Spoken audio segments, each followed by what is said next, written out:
এই ছোট লোকের বাচ্চা, তোর এত বড় সাহস, তুই আমাকে নাম্বার দিচ্ছিস? ম্যাডাম আসলে নাম্বারটা আমি দিচ্ছি না, ওই ভাইয়াটা দিচ্ছে। ওয়াও, এত কিউট।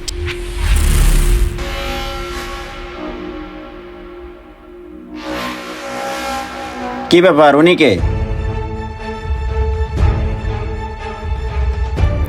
ও ভাইয়া, উনি তো আমার বান্ধবীর হাজবেন্ড।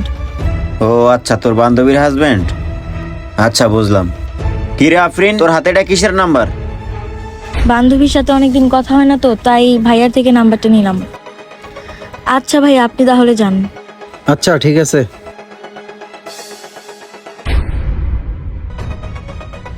ঠিক আছে আফরিন, তুই তাহলে বাসায় যা, আমার অফিস থেকে জরুরি একটা কল আসছে, আমার একটু যেতে হবে। আচ্ছা ঠিক আছে ভাইয়া। ঠিক আছে, তুই সাবধানে যাইস। হুম।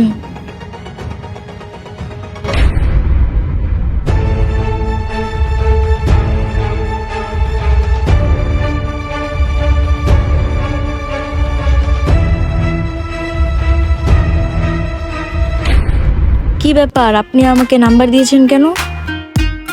আরে নাম্বার দিছি কেন তুমি বুঝো না? কিন্তু আপনি এভাবে নাম্বার দিয়েছেন কেন? সরাসরি প্রপোজ করলেই তো পারতেন। আসলে আমি বাইরে থাকি তো, তাই সবার থেকে আলাদা আর একটু ডিফারেন্ট ভাবে কাজ করতেই পছন্দ করি। ও আচ্ছা। তাই একটু সবার থেকে আলাদাই প্রপোজ করলাম। ও আচ্ছা, বুঝতে পারছি। এখন তুমিই বলো, তাতে কি কোনো দোষের কিছু আছে? No, I like it. আমার এটা পছন্দ হয়েছে। তাছাড়া আপনার বাইকটি আমার খুব পছন্দ হয়েছে, আর আপনিও অনেক হ্যান্ডসাম।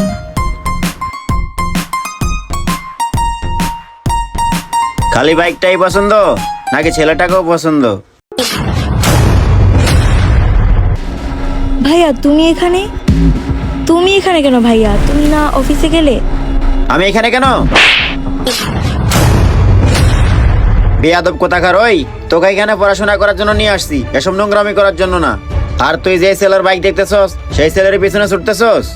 তুই কি ভাবছস আমি কিছুই জানি না? আমি সব কিছুই জানি। আর আমার এলাকায় একটা সম্মান আছে, আর তুই আমার বোন হয়ে তুই কিনা এই ধরনের কাজগুলো করস? আর তুই কি জানো সেই ছেলেকে?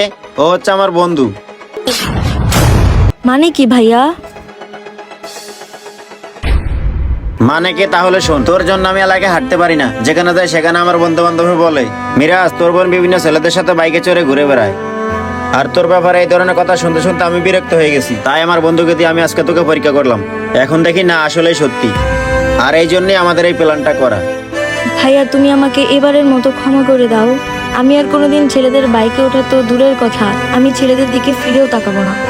প্লিজ ভাইয়া, এবারের মতো আমাকে মাফ করে দাও। তোর কোনো ক্ষমা নেই, তোকে বিয়ে দিয়ে তারপর তোকে মাফ করবো। আগে বাসায় চল, পরে দেখাচ্ছি মজা। হ্যাঁ বোন, মিরাজ তো ঠিকই বলেছে।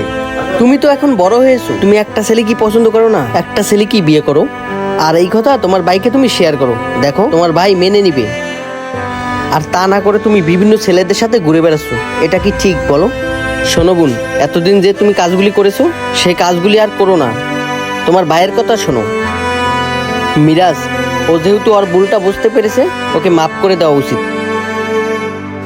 আর বাসায় গিয়ে ওকে কিছু বলিস না, ওকে একটা সুযোগ দিয়ে দেখ। ঠিক আছে বন্ধু, তাহলে তুই যা, আমি ওকে নিয়ে বাসায় যেতেছি। ওই চল। আপনার বোনের উপরে নজর রাখুন। আপনার বোন আপনার অজান্তে এই ধরনের কাজ করে কিনা সেটা ভাই হিসেবে দেখার দায়িত্ব আপনারই। আর এই ধরনের অন্যায় কাজ থেকে আপনার বোনকে ফিরানোর দায়িত্বটাও আপনার। ভিডিওটি ভালো লাগলে অবশ্যই শেয়ার করে দিবেন। যে কোনো নতুন ভিডিওর জন্য আমাদের পেজটি ফলো দিয়ে আমাদের সাথে থাকবেন। ধন্যবাদ সবাইকে। আসসালামু আলাইকুম।